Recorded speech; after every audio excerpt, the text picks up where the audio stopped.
Linda, you can come on, and everyone, all speakers. Sorry, I don't know what's going on. There we go. Perfect. You want me to start, girls? Yes. First slide.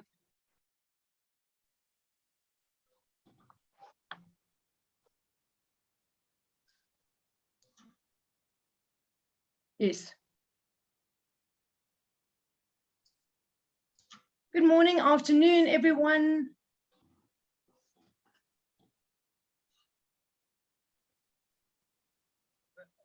Okay. Good morning, afternoon, everyone. Thank you for making the time for this first of a series of life-saving tips from our expert panel. My name is Linda Buerta, founder member of Skills Train Distribution, and proud to be involved with the fire and emergency medical services as we are. We salute all of you for the selfless work that you do and continue to do so. We thank you. Let's move on to our panel of experts, bearing in mind it is Women's Month. And on that note, I'd like to firstly introduce you to our male first panel of experts, starting with Mike Emmerich. He is a frontline clinician currently based overseas working on special projects. Mike is the African editor for Ambulance Today UK. Mike's personal vision is best practice management, be it medical or any other, by utilizing well-proven, well-documented methodologies, evidence-based, and hence allowing one to operate in a caring, ethical, and kind way. Our next expert panelist that I'd like to move on to is Debbie Winstanley. Debbie started her career in nursing as a registered sister. She soon realized after many hours in the emergency department that her passion lay with trauma. After qualifying as a paramedic, she quickly moved into education, enabling her to realize her dream. She then obtained a master's degree in health sciences, currently employed at Boston City campus as the program manager for the higher certificate in emergency medical care. Debbie also works in the aeromedical environment. I'd like to take you to Kylie Rodriguez, our third panelist. Kylie is a Netcare top education specialist and an FECC instructor, RCSA EXCO member, and ITLS SA facility member. She is also currently involved in the PG DIP at UCT. Kylie is passionate about basic and advanced resus training and pediatric emergency care. She's also part of the aeromedical flight team. Thank you, Kylie. Zita van Sale is our last but not least panelist. Zita qualified with a medical and rescue degree. Zita worked extensively in diverse metropolitan cities and is now responsible for one of the busiest operations centers in Africa, namely Netcare 911. Zita is responsible for overseeing multiple operations and providing excellent, timely, professional care in emergency situations. She's a big believer in the benefit of bystander CPR, of which you're all going to witness this for the first time. Okay, thank you very much.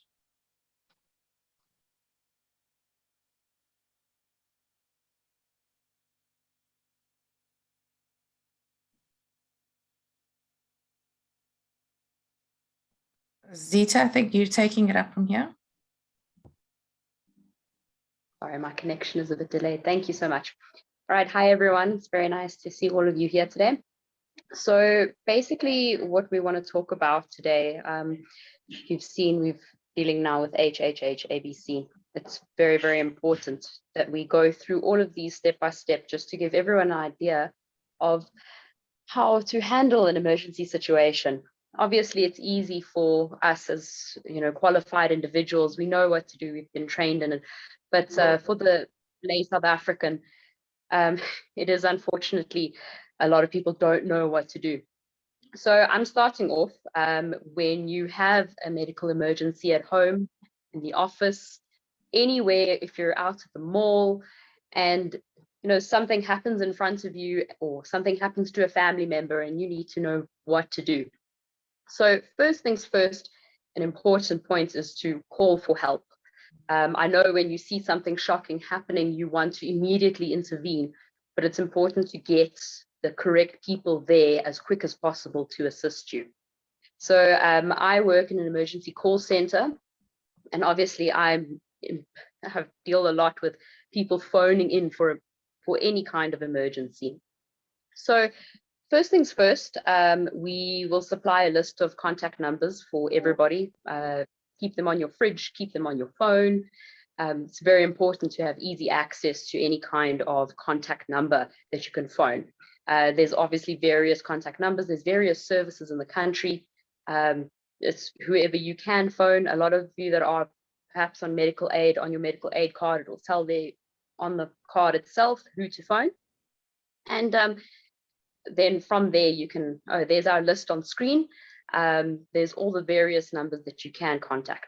So first things first, when you are phoning for an emergency, it's very, very important that you speak clearly. If it's, for example, in a shopping mall, it is very loud and it's difficult to hear what's happening when there's a lot of background noise. So try your best, get to maybe a quiet corner somewhere, or try and shield the noise as best you can. Speak clearly, speak loudly.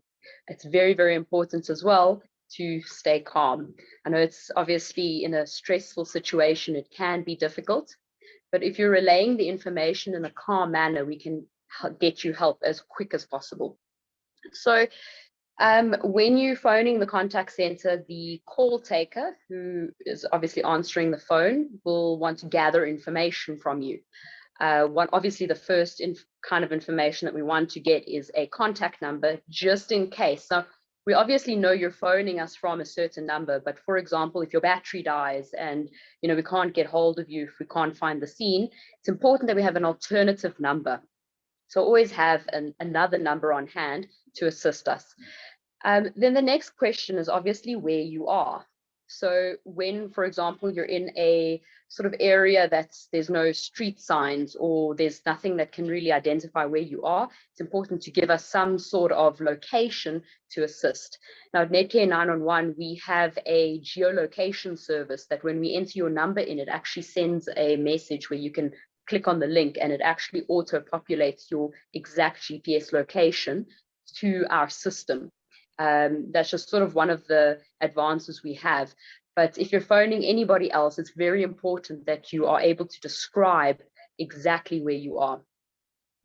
So for example, I'll use the shopping mall as another example, which entrance, for example, or which shop is around you, which major retail store is around you, so we know exactly where to find you. And the next point is when you are waiting for emergency services to arrive, it's very important that you either have somebody that can show our guys where to go. Because, for example, if it's a complex and you're on the far end of the complex and you need directions, knowing the unit number or having a security guard show us where to go is very helpful. If you're in a street, for example, giving us somebody on the corner that can flag us down and show us where to go, it helps the ambulances find you a lot quicker. So just some tips just to keep in mind. Then obviously, once we have started sending the resources and, for example, something changes, it's very important that you phone us back and tell us what's happening. So normally when you log a case with any call center, they give you a reference number, and it's obviously much quicker if you give us that reference number and we can assist you as quick as possible. So some of the updates that we may need is if another ambulance service has arrived on scene and they're already treating the patient and the patient is being transported already, we don't then send multiple people to the same place. Other examples, if the patient gets worse or their condition deteriorates to a point where you need to know where we are, you need to know how long it's going to take, or if we need to perhaps escalate the case and potentially send you a helicopter. It's very important that we get these regular updates from you from the scene. It is very helpful for our crews. Then finally, if you are in a sort of, I know this sometimes happens, emergencies happen 24 hours a day. If you're in a location that's very dark, it's important to at least get some lighting there for the patient, for you guys as well, just from a safety perspective, to make sure that the area is well lit, and it helps us find you guys much quicker. So another service that we offer at, for example, at Netcare and other call centers around the country, We want to help you guys as best as possible. We will send the resources to you as quick as we can. The guys will very safely get there as well. And one of the sort of emergencies that we have is obviously cardiac arrest. Cardiac arrest is obviously when your heart stops beating, and it is a very priority medical emergency. So in instances like this, where you are waiting for the ambulance to arrive, there is something that you can do to assist the person that has collapsed. That is bystander CPR. Bystander CPR is something that is a personal passion of mine. And I find that everybody that tries and at least makes an attempt at bystander CPR can significantly change the life of that person, should the resuscitation be successful. So if you obviously want to make or if you're willing to as well, because obviously it is your choice, if you want to make an impact in the survival of that person, bystander CPR is so important. So something we do is telephonic CPR, where we will explain to you over the phone what you need to do. So we'll give an instruction, and obviously if you're willing to, if you're able to, you can assist over the phone. Another service that we're introducing at Netcare is video CPR, where we are able to actually guide you via video conferencing on how to do CPR. And this can significantly change the impact of this patient's survival. Right, so going on to how we can assist you over the phone, it's obviously imperative that you are able to assist at home as well. While we're waiting, you could be quite a distance away from any sort of, emergency base or emergency center, and it may take a while for emergency services to get to you. So there are some things that you can do in the interim while waiting for emergency services to assist the person that is having the medical emergency. So we're now going to go into exactly what these ABCs are. Linda, would you like to introduce the next speaker? Thanks, Zita. Knowles, I'm not sure of the process. Debbie. Debbie. Debbie, thank you very much. Okay, Debbie Winstanley is next. Hi, thank you, Zita. That's some very, very relevant thought processes that you had there. And welcome to everyone who's joined us. So in the EMS, we tend to do everything off pat. We tend to know what we're doing, and sometimes we do it without thinking. So this slide is going to help you to identify those concepts and to actually do it in a thought process in a logical way, and to try and make it more systematic for the person who's not used to dealing with emergencies every day of their life. So we deal with what we say the 3 H's and ABC. So HHH, ABC. And the first H we always remember, most important one, is hazards.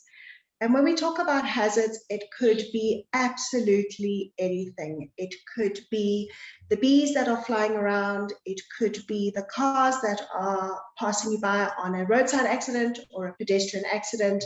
It could be electricity. It could be anything that could cause harm to you, anyone around you, and further harm to the patient. And this is where your emotions come in, because sometimes you cannot get to that patient because it is too dangerous for you to get there. And if you do get to that patient or try to get to the patient, you could be injured as well, which leaves 2 patients for the EMS, not 1. So we always start right at the very beginning. And we always say, is it safe for me to approach the patient? And if there is any doubt in your mind, rather don't.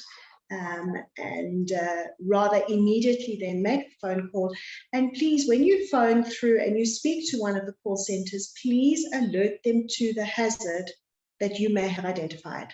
you're on a busy road, or there's bees, or whatever you found, because then the call center will know to possibly call out additional resources to come and overcome that hazard, so that it is safe for the emergency or the paramedics to approach the patient. The second H we look at is very, very simple. It's hello. You might think that someone's having an emergency and collapse, but they may have just fallen asleep. So we always go up to our patients once we've ensured that there's no hazards around, and we gently tap them and we just say hello. And often simply by saying hello, we get a lot of information just from that. Does the patient wake up and say hello back, or don't they move at all?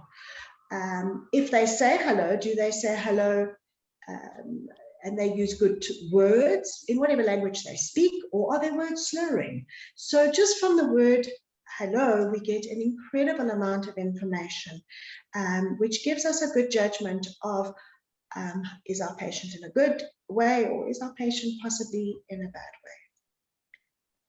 From the hello, we look at the next one, which is help. Call for help. So at this stage, you've got lots of information. You know that your scene or the area where this potential patient is may be safe, may be unsafe. And you've also tried to wake your patient up or say hello. And this information can then feed through to the call center. So when you phone for help, you can say to them, it's on a very, very busy road and the patient isn't responding to me. The call center knows exactly what to do. And from there, they will dispatch the right services and the right people to help you. You could say to them, we're at home and the patient does say hello to me, but he can't say the word hello. He kind of slurs when he talks. And that immediately gives even more information to the call center. So those little steps in your identification process gives lots of information to the paramedics and tells them exactly what they need to send out to help you wherever you may be. From there, we move to the next A, which is airway.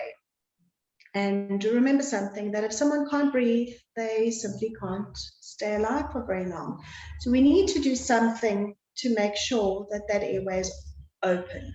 And often what they say the best thing to do, if it is safe to do it and there are no hazards, is to put someone on their side. Just lie them on their side. Roll them gently, roll them onto their side. If you are scared and you don't know if you can move them because maybe they've been in an accident, ask the lady or the gentleman who answers on the call center, and they will guide you and tell you what to do. So from airway, there are many techniques and there are many things that the paramedics will do that what we say the lay person or the person at home generically doesn't know how to do. But as I said, your two options there are very easy. Ask the call center for guidance, and if you don't know what to do, or move them and lie them on their side. That often just opens the airway and helps the patient to breathe more easily. Your B comes for breathing. So we always say, is air moving in or out? So can you hear the person breathing? Can you see the person breathing? And is the person breathing normally? In checking for breathing, I see there's a slide that's just come up, and you can see on the right-hand side of your screen, we've gone through hazards, hello, help, and then it goes down, is the patient breathing? And we always use the word normally. Does it look normal or doesn't it? And that information can then be fed to the call center, and you can say to the call center there that it just doesn't sound like the person's breathing nicely, or there's sounds when they breathe. That information is vital for the call center to know what they're dealing with when they get to you. Our last C stands for circulation, and this is probably the most difficult component of assessing a patient, and that is to ascertain if the person has a pulse. So you will see in all the movies and all the television, they always feel on the side of the neck here, that area there to feel for a pulse. And the interesting thing there for you is that it doesn't really matter. So you'll hear shortly, and in the next slides to come, or one of the other speakers, they're going to talk about CPR. And the bottom line is, if you don't know what to do and the person's not responding to you, just start CPR. hands-only CPR. And I think one of our other panelists will be taking you further through that component, so I'm not going to go into too many details there. But under the C, I've actually written there, again, call for help.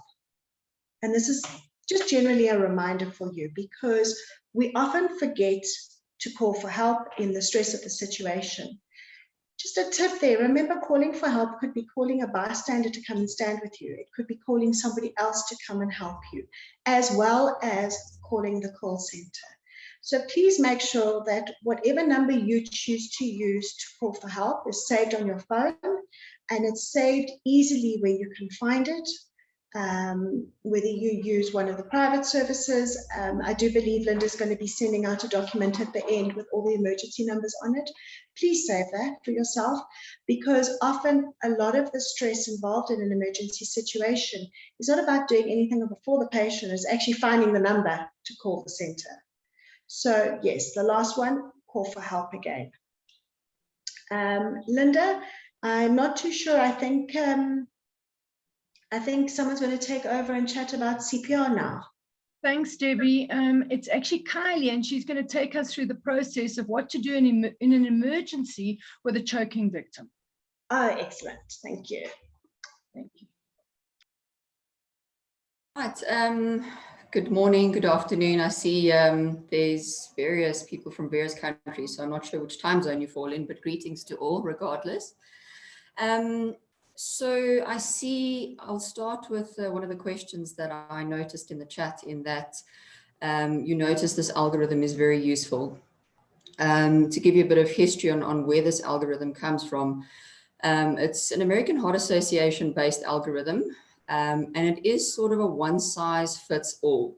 So regardless of whether you're in South Africa, whether you're in Ghana, Egypt, the UAE, this is really applicable and transferable to any patient, any human being, if I can put it in that sense.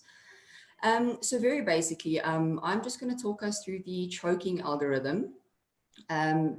And choking in terms of management is something that you'll also be offered some guidance on when you call for help. There are some call center agents that will take you through the process of what needs to be done, how to identify it. This, however, is just to sort of familiarize you in terms of what can you expect. So first, we want to establish in our victims or in our patients, are they conscious? Now, when we talk choking, we do know that in terms of the population who are most at risk, age population, are obviously children. So establish, are they conscious? If they are, and they can talk, they can breathe, they're able to cough, the best thing you can do is just encourage them to cough. And this is obviously, we're at the point now where you've already activated help. So this is while you're waiting for help to arrive. Encourage them to cough.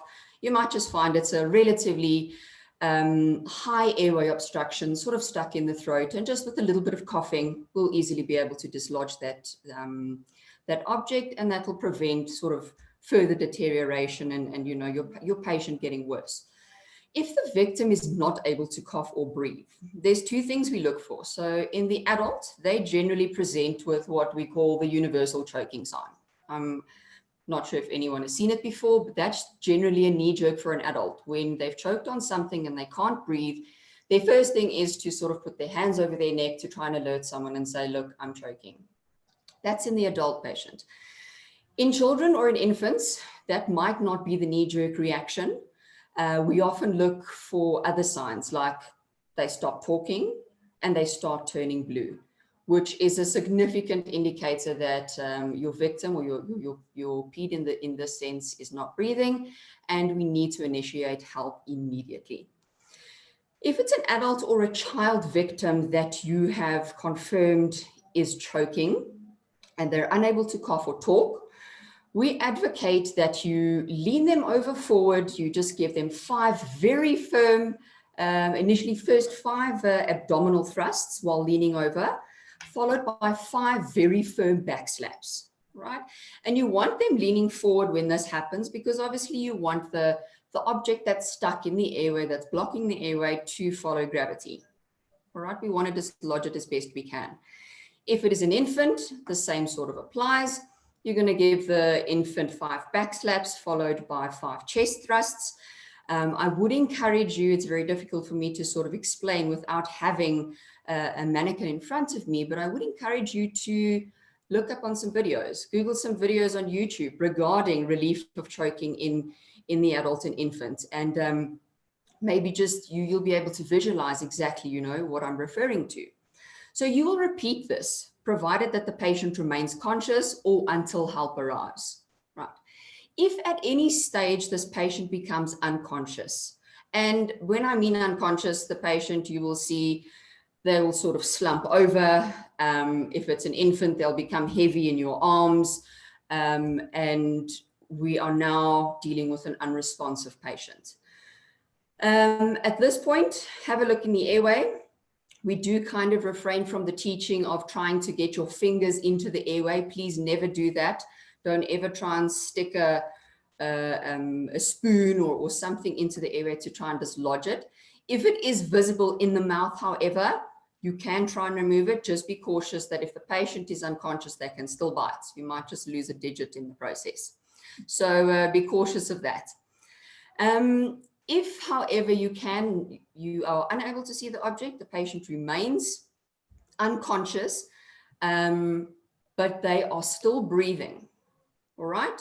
You are then going to sort of place them in the recovery position, which I know, Debbie, you alluded to that earlier, turning them on their side and just ensure that they are still breathing.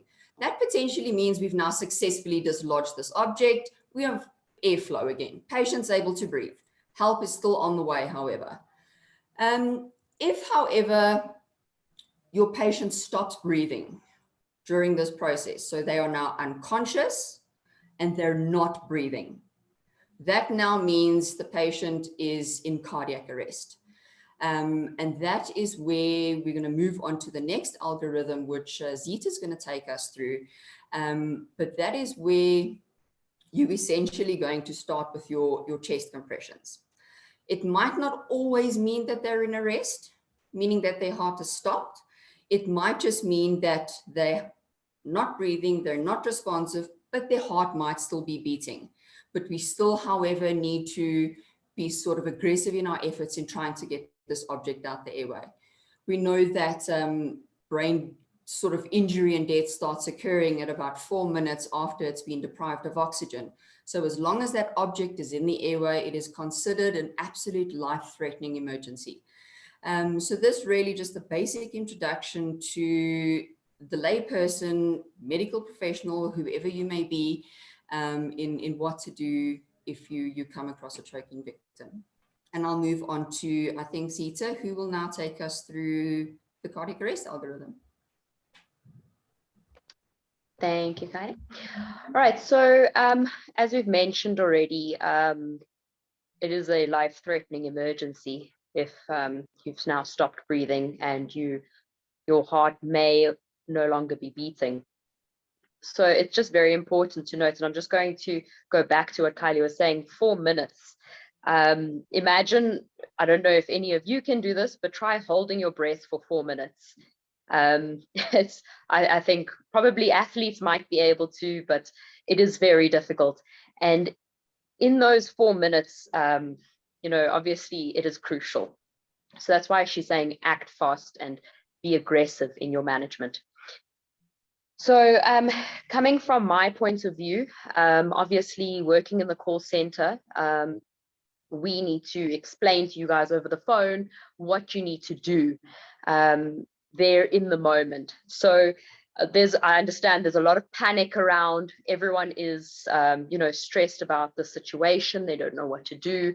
And we often like to come into the situation and calm everything down.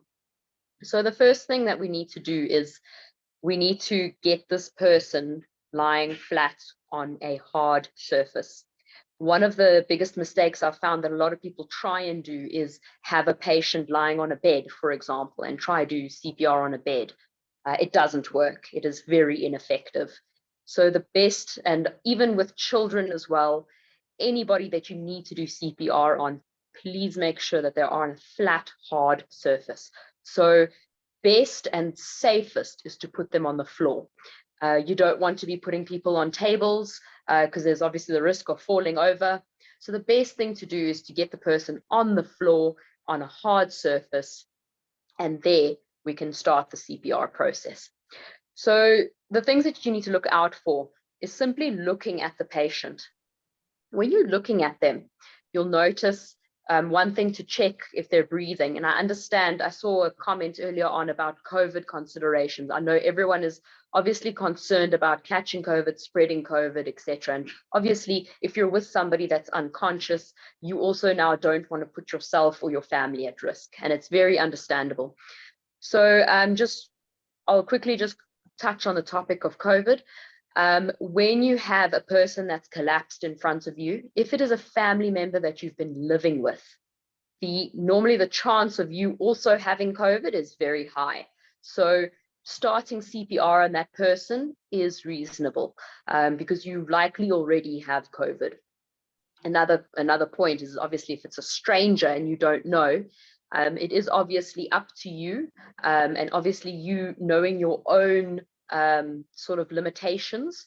If you are a high risk person, you obviously do not want to catch COVID, then obviously the best thing for you to do is to immediately call for help, get somebody else that can come and assist you.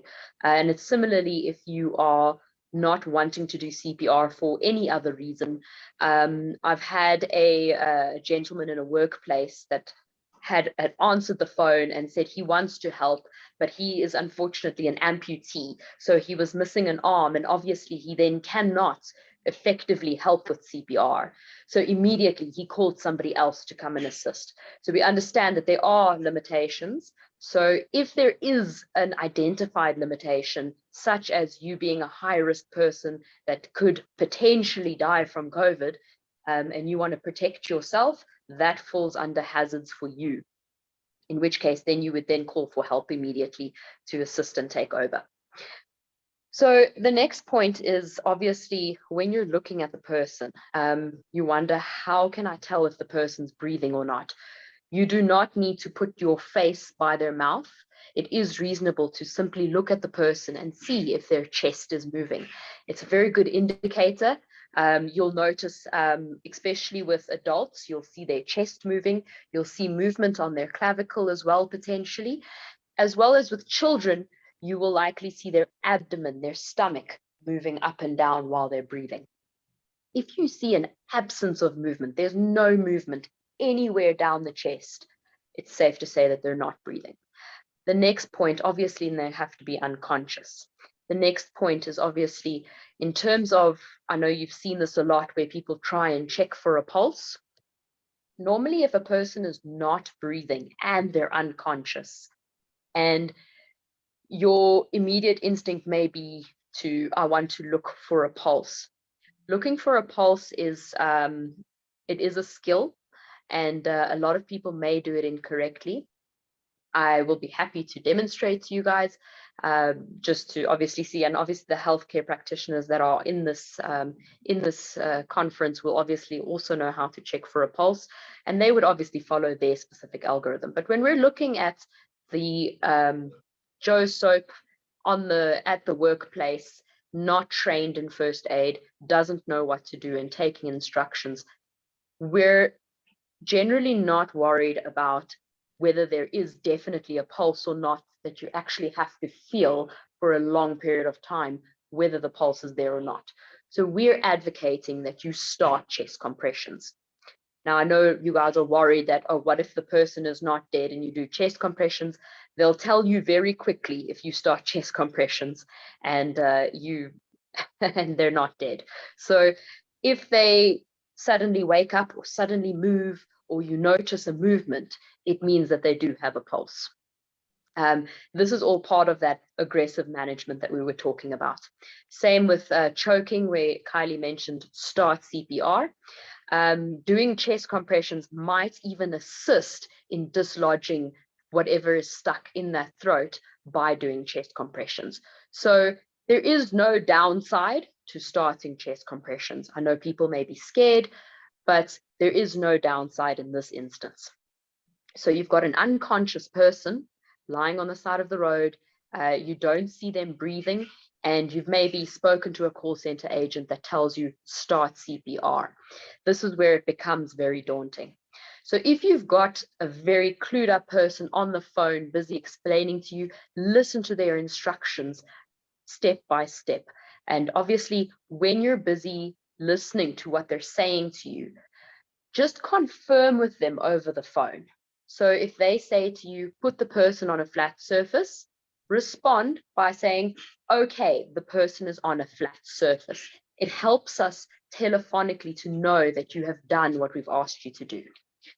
The next point is, obviously now this is why I have introduced video CPR into sort of an environment, is for this exact reason, where we want to see that you are able to assist as best as possible.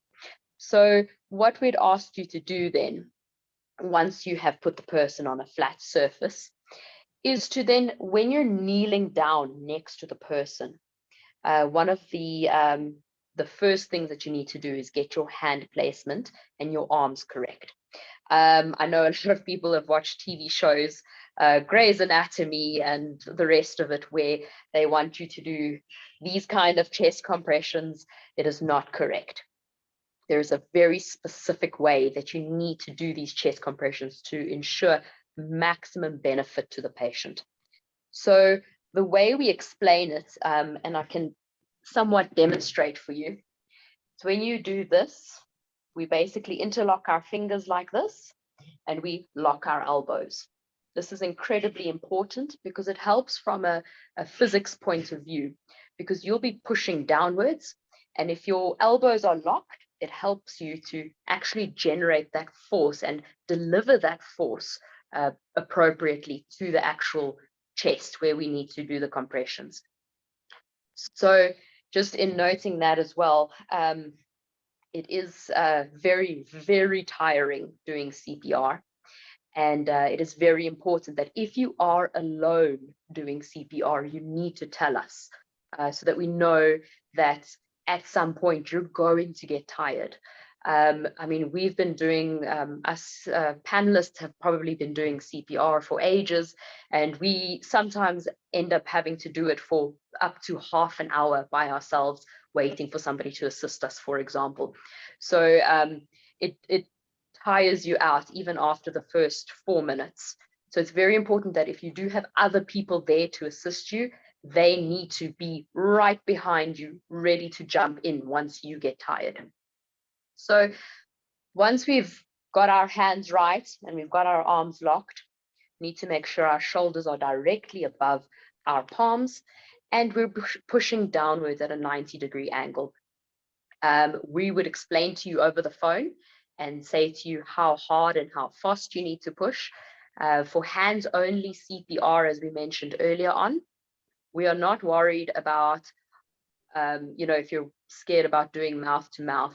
We do not do mouth-to-mouth in South Africa unless there's a barrier device. And if there's no barrier device, we don't recommend mouth-to-mouth. With the exception, obviously, if it is a family member of yours or it's your child, you're not going to not want to do it. So obviously, in instances like that, we would direct you. But the most important thing is that heart. We get to the breaths later. We'll get to, instructing you on a more advanced CPR at a later stage. But the most important thing is keeping that heart going. Just another side note, when you are doing chest compressions, there is some degree of air movement that happens. It's negligible, but there is some degree of air movement. But we want you focusing on chest compressions, chest compressions, chest compressions. And we do that until somebody comes to assist you. So what we generally advise, I know a lot of YouTube videos are out where they play music in the background to help you get that rhythm and that rate correctly. If you've seen any of those videos, the American Heart Association, the European Resus Council, they all have sort of these videos to help guide you on hands-only CPR. So I would suggest watch them, go through them.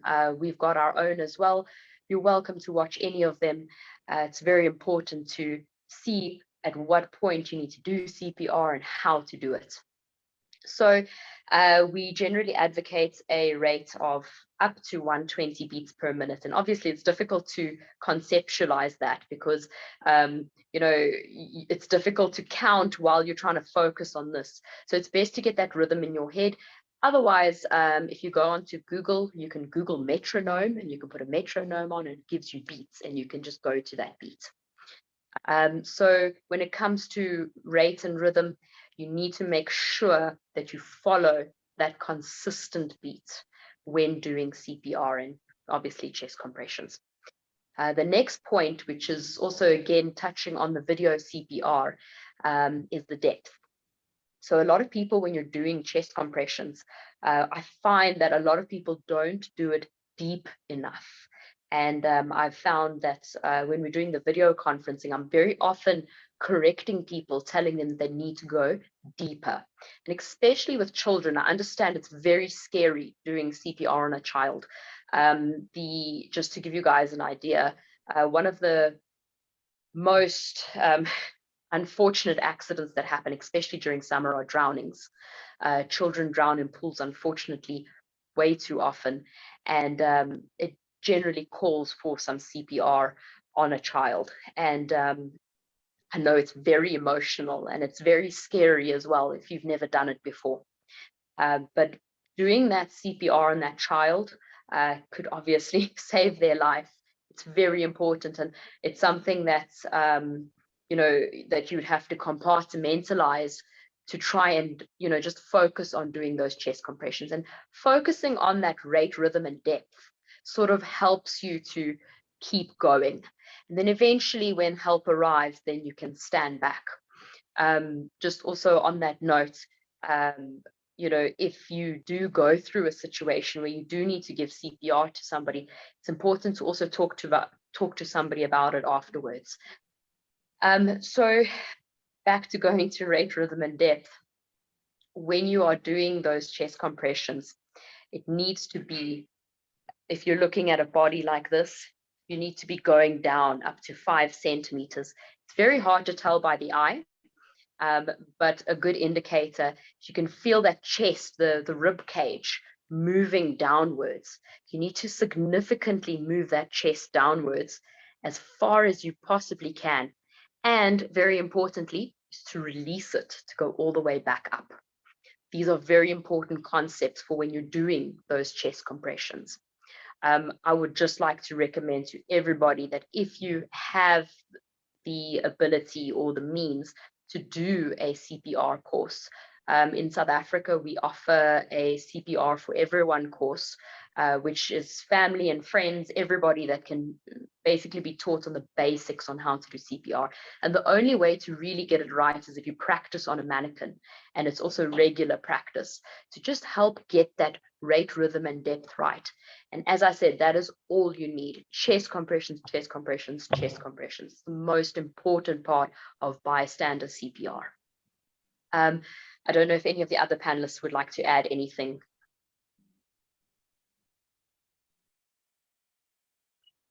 I think it's Mike now. Thanks, Zita. And let's move on to Mike. Thanks, Knowles. Hi there. Good day, everybody. Or morning, afternoon, evening, and thanks to the panelists who've already given valuable insights and input. I'm kind of pull some things together and look at it from a slightly different angle as well, in terms of the tone and the context of the webinar. Also was looking at working in high-risk environments, looking at how we can work safely, making sure that us as the practitioner is able to render the care that we need to render. So with that in mind, and with I'm scanning through the list of people who've logged on, there's a lot of qualified healthcare practitioners that have logged on to this call. So one of the things that when I work in teaching and clinical governance, both in South Africa and in Africa, especially with healthcare practitioners, Nolene, if you can just pop that little slide up of mine, that the one slide that I requested, I'd appreciate it. And that's the one I just want to have a look at, because we often get get stuck in the process of algorithms, and we get stuck get dragged into being into a narrow-minded approach to some of our clinical management. In a urban setting where you 10, 15, 20 minutes away from a level 1 or level 2 trauma center, cardiac center, it's probably very prudent to follow those guidelines. But when you in remote settings, when you can sometimes be up to 2-3 days away from trying to get a patient out the country, in fairly remote and austere environments, then one needs to work and think outside the boundaries of where you operate. So, and when I teach ITLS, that slide, if we can just go back to it again, it popped up, it's disappeared again. I'd appreciate it. No. Okay, well, basically the slide that I'm wanting us to look at, and what I'm saying is, we have a patient that presents with a sickness or an injury. We find a flow chart that matches that complaint, and then I encourage people to be bold and brave in remote work and austere settings, is to take that flow chart and push it to one side and use our brain, use our skills, use the wealth of experience that we've got that has taken us to the point where we are to treat a patient in whatever environment and setting, and to use all of our clinical skills, particularly, even though we've been talking about cardiac arrest patients, and if we're looking at traumatically injured patients, their traumatic injury could have been precipitated by a cardiac arrest. It could have been precipitated by a seizure. It could have been precipitated by hypoglycemic collapse. So we need to look outside the boundaries of the box that we sometimes have put our clinical thinking in, to be able to look at the patient from every single conceivable angle. And then scanning down some of the questions that I was looking at while the presentations were going on, which the questions like, should we be carrying combat arterial tourniquets? In a remote setting where I'm working, in every single project I'm working, and even in projects within the boundaries of South Africa, some of them are remote locations. I've always got in my leg pockets, I've got 2 combat arterial tourniquets. I've got a pack of hemostatic clotting agents in terms of either granules and or gels and or impregnated gauze. And then I have a number of small items for advanced airway, which is pretty much lives inside my cargo pants every single day when I get up and go to work.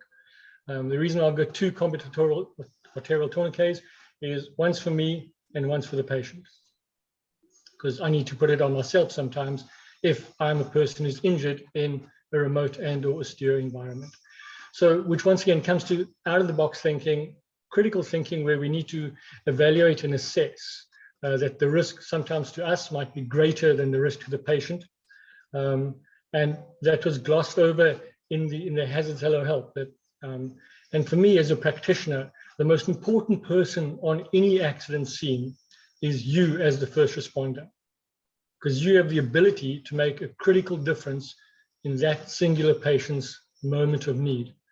And if you are not fully aware, if you're not fully alert, if you're not fully cognizant of the risks around you, you could become a second patient.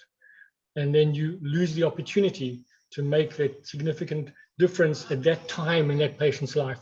And even if that difference, as has been mentioned here, is by making the phone call, by getting help, by getting assistance, those are critical factors, no matter where our skill level is or isn't. So one of the other comments that was made as well in the Q&A, just I'm trying to answer some of the questions at the same time, was could we use a smartwatch on a patient to see if we can get a pulse or not? My immediate comment to that would be no, because the smartwatch wouldn't be picking up because of poor peripheral circulation and or maybe poor patient temperature with poor circulation causing hypothermia in the extremities. So I would say no, and don't fiddle with unproven technologies in the area where we want to practice science, evidence-based medicine, and we want to work within the safe confines of what we know has been proven to work and works and will be successful.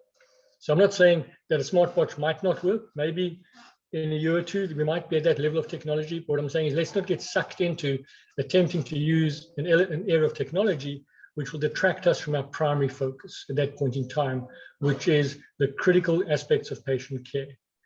If we then also look at the ABCs, from a traumatically injured patient point of view, there's a slight shift in our approach, and we move away from an ABC to a CAB, to a CAB.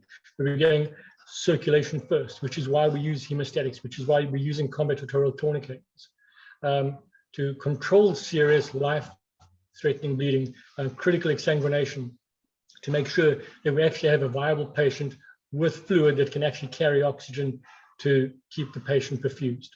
So from a remote and austere setting, those are critical areas that we've got to focus on, where we don't always have the luxury of a call center. We don't always have the luxury of an ICU ambulance on standby. We don't even have the luxury sometimes of HEMS or even fixed wing.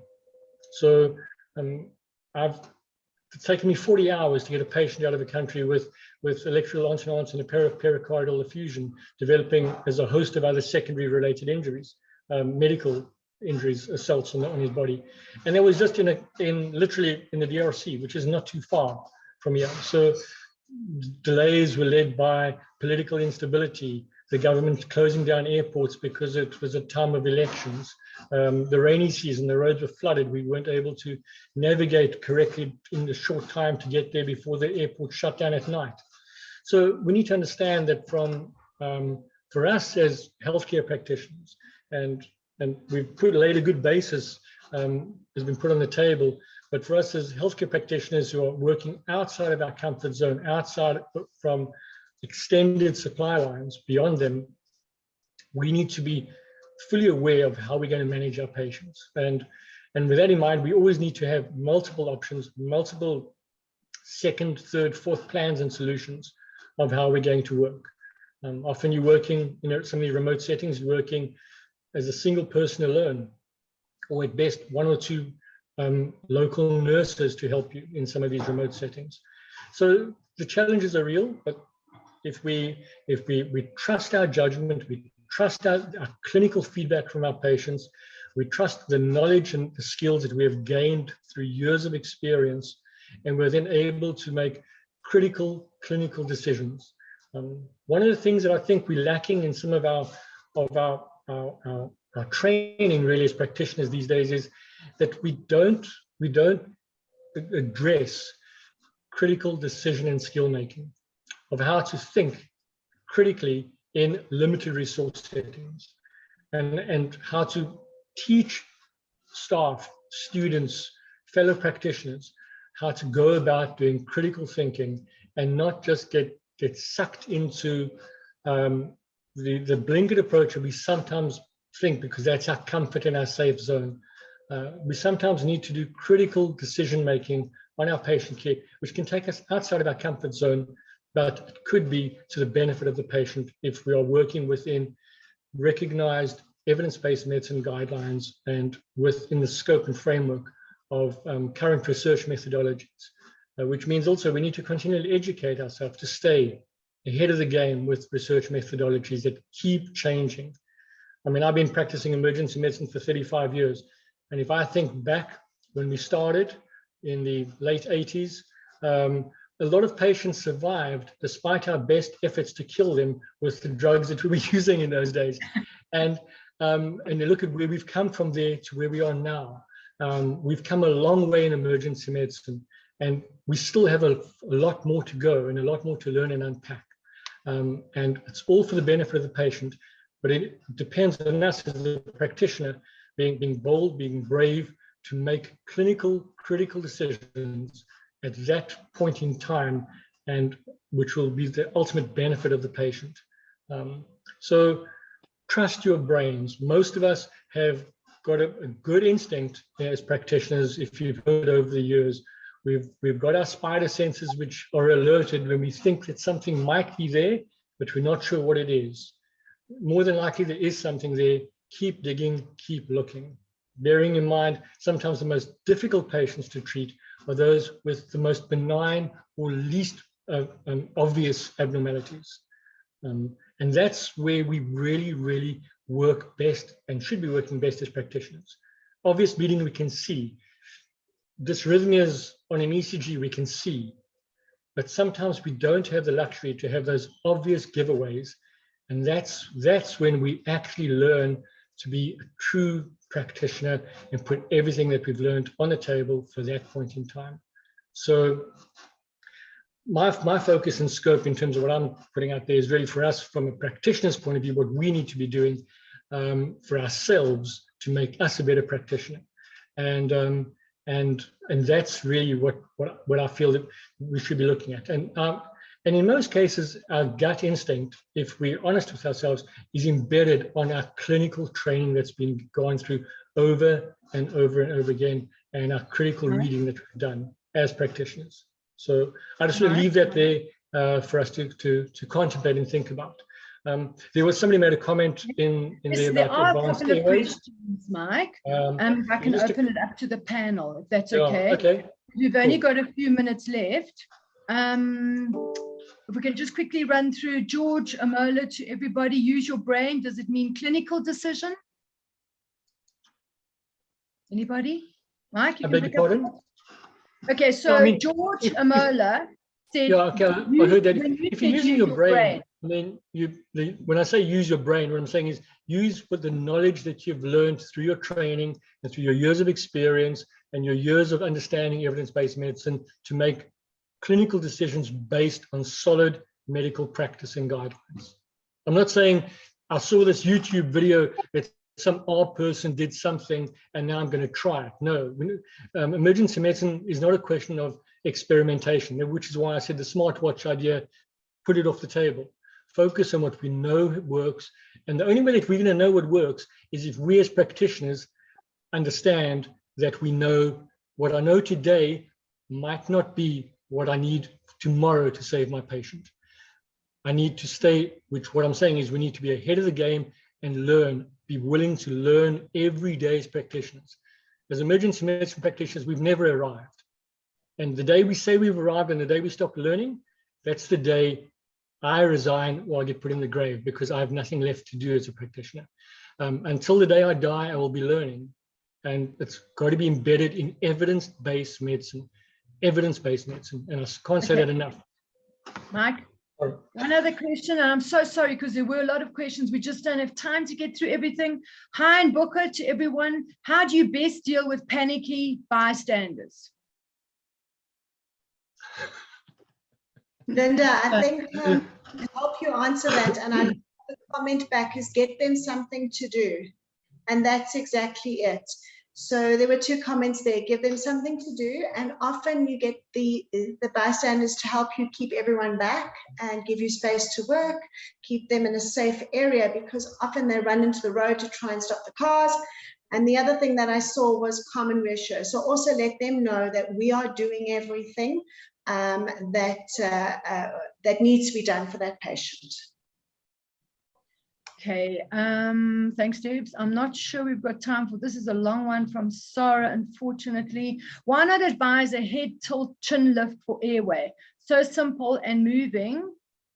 A casualty from the back presents a hazard and makes assessing breathing more challenging, plus complicates CPR. Would better advise rolling them on the side with someone carefully holding the head after assessment of breathing and deciding on CPR or not, and maintain head tilt until you get help. Risk of spine issues is low, but you're referencing car accidents a lot where the risk of other injuries is higher. From Sarah, can anybody answer that quickly, please?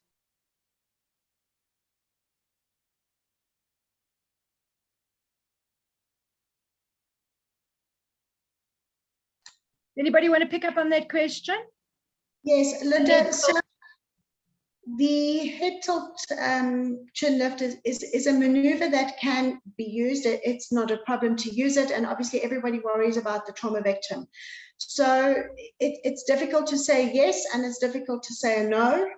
If you are able to move the head up slightly in order to open the airway because the patient is seated, fine, do it. But if they're lying down and they're not sitting up, the best position is the lateral position. Okay, sorry. One last question from Alma. Hello, on unconscious choking patient and presence of hypoxia and central cyanosis, can I go ahead in performing tracheostomy cannula with a scalpel? Not sure what that means, sorry, but technical for me. Yeah, I'll quickly take that one, Linda. So I think this question is really it can be a conversation for another entire forum or another conference. But obviously, depending on the level of qualification, if you are at a point where you cannot oxygenate your patient, if placing an advanced airway is on your scope, so you can't oxygenate them, you can't intubate them, then obviously a front of neck access or surgical cricothyroidotomy, as we know it, would be applicable. Obviously, depending, as I say, on your level of training, if once again you cannot intubate, cannot oxygenate, that is an absolute means of at least getting some form of oxygenation going while you get the patient to a definitive center. Awesome. Thank you so much. I'd like to just take this opportunity to thank each and every one of you for the time that you've put aside for us today, and especially to our expert panel. You will be receiving a set of these slides, everybody who has obviously registered. And if there's any further questions you would like to particularly answer and ask any of our panelists, just feel free to email me. We'll get back to you. Thank you. Nalene? Yeah, we can turn off. So thank you very much, everybody. Thank you. Thank you.